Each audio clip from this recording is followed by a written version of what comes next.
नमस्कार, मैं हूं हरिशंकर व्यास। सेंट्रल हॉल में आपका स्वागत है। मैं बार बार कहता रहा हूं कि दिल्ली का हल्ला भारत का हल्ला नहीं होता।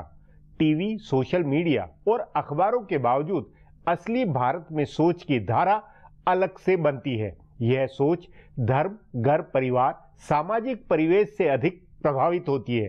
तभी लाख टके का सवाल है कि मोदी सरकार, विपक्ष और मीडिया की कथनी करनी से हाल फिलहाल जो हल्ला है उससे क्या मैसेज बन रहा है। यह मैसेज दिल्ली के हम पत्रकारों के लिए अलग होगा और दूर दराज की जनता में अलग। इसलिए यह न माने कि मैं जो बूझ रहा हूं वैसा बंगाल, केरल या यूपी के गांव का मतदाता भी बूझेगा। फिर भी दिल्ली की घटनाओं, राष्ट्रीय बहस, नेताओं की बातों से एक हवा बनती है। 2012 में दिल्ली के जंतर मंतर से जो हवा चली थी उसने भारी परिवर्तन कराया। तभी कई लोग मान रहे हैं कि जेएनयू की घटना, कन्हैया का भाषण राजनीतिक आबो हवा का निर्णायक मोड़ है। इस मोड़ पर प्रधानमंत्री नरेंद्र मोदी और उनकी सरकार से जो राजनीतिक संदेश है उसका एक अर्थ है तो राहुल गांधी, अरविंद केजरीवाल या कि विपक्ष की बातों का दूसरा अर्थ है। टीवी चैनल और सोशल मीडिया से मिल रहे संदेश अलग अर्थ लिए हुए हैं। इस सब की समग्र तस्वीर क्या बनती है? जो हो रहा है वह दीर्घकालीन अर्थ लिए हुए है या क्षणिक भावनात्मक बुलबुले हैं? मोदी सरकार क्योंकि सत्तावान है इसलिए उसकी रीति नीति की पहेली अधिक गंभीर है। मोदी सरकार का घटनाओं पर नियंत्रण है या नहीं? उसके हाथ में पहल है या वह घटनाओं के आगे लाचार है? पहल विरोधियों के पास है या वे जबरदस्ती उछल रहे हैं? आज इस सब पर चर्चा है। इस पर चर्चा के लिए आज मेरे साथ वरिष्ठ पत्रकार नीरजा चौधरी है।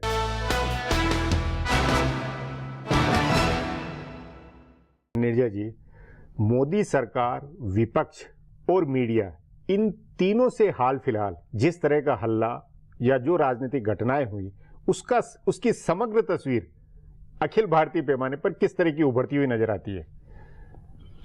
ये बहुत मिक्स्ड है। अगर आप जेएनयू की घटना को ले लीजिए, रोहित वेमुला की मैं नहीं लूँगी फिलहाल, पर जेएनयू की ले लीजिए, और जो मुद्दा उसके द्वारा नरेंद्र मोदी और भाजपा के हाथ में आया है नेशनलिज्म का, जो इनका कार्ड है, जो वो कंफर्टेबल है ये कार्ड को खेलते हुए। रोहित वेमुला के कार्ड को खेलते हुए कंफर्टेबल नहीं थे। दलित बिदक जाएगा, उनको समझ में नहीं आ रहा था क्या करें। तो अगर आम लोगों से आप बात करिए, पान वाला, दुकानदार, स्कूटर वाला, टैक्सी वाला, ऐसे लोगों से बात करिए तो उनका मानना है ये जो स्लोगन्स हुए जेएनयू में एंटी नेशनल, ये अच्छे नहीं थे। अच्छा, वो इस बात में नहीं जा रहे हैं कि वो वीडियोस डॉक्टर थे, वो इस बात में नहीं जा रहे हैं कि बाहर से लोग आए थे, वो इस बात में नहीं जा रहे हैं कि कन्हैया ने नहीं दिए वो स्लोगन्स उनको, मतलब जिन लोगों ने दिए उनको पकड़ा भी नहीं जा रहा, उनको फिक्स भी नहीं किया जा रहा। एक मोटा मोटा टेलीविजन के थ्रू पहला मैसेज जो चला गया वो ये था कि कुछ जेएनयू यूनिवर्सिटी में कुछ ऐसे स्लोगन्स हुए जो लोगों को पसंद नहीं आए। ये मोटा मैसेज है, बाकी चीज़ें बारीकियां हैं।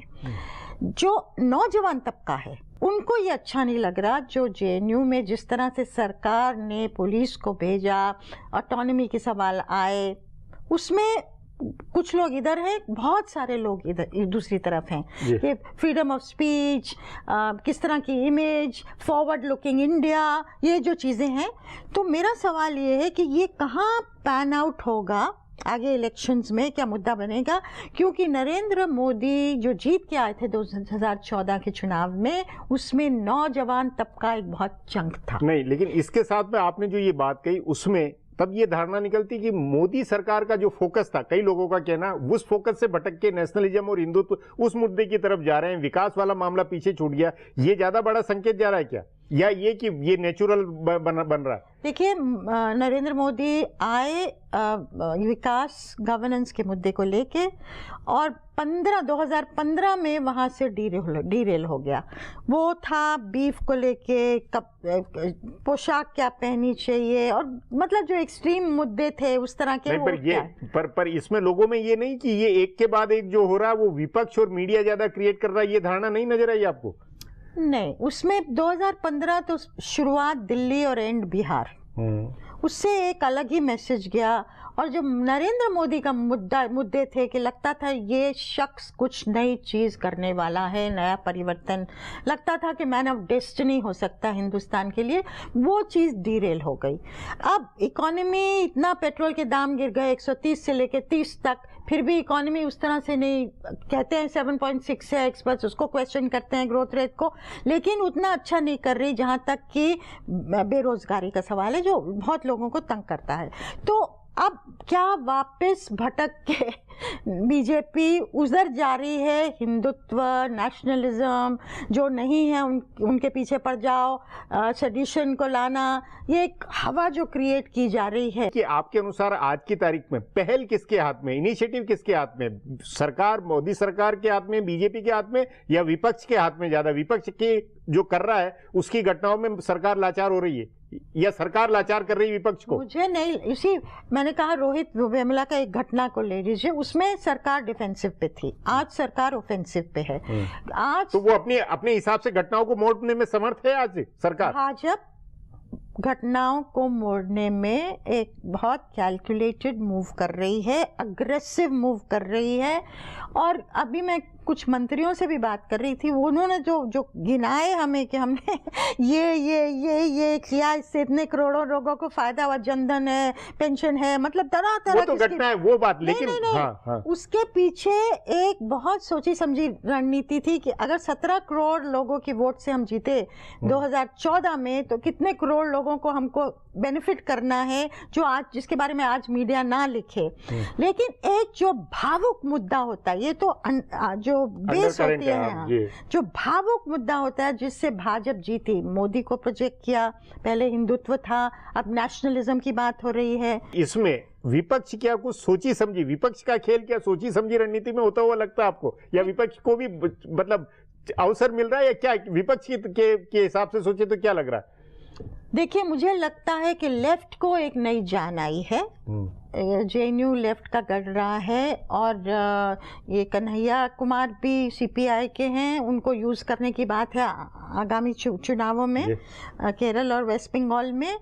लेकिन कांग्रेस, मुझे लगता है, मुद्दा ठीक उठा रही है, लेकिन कांग्रेस को पल्लू पकड़ के लेफ्ट का जाना, क्योंकि कांग्रेस एक मेन लाइन पार्टी होते हुए नेशनलिज्म का मुद्दा कभी हाथ में नहीं देना चाहिए बीजेपी के जी।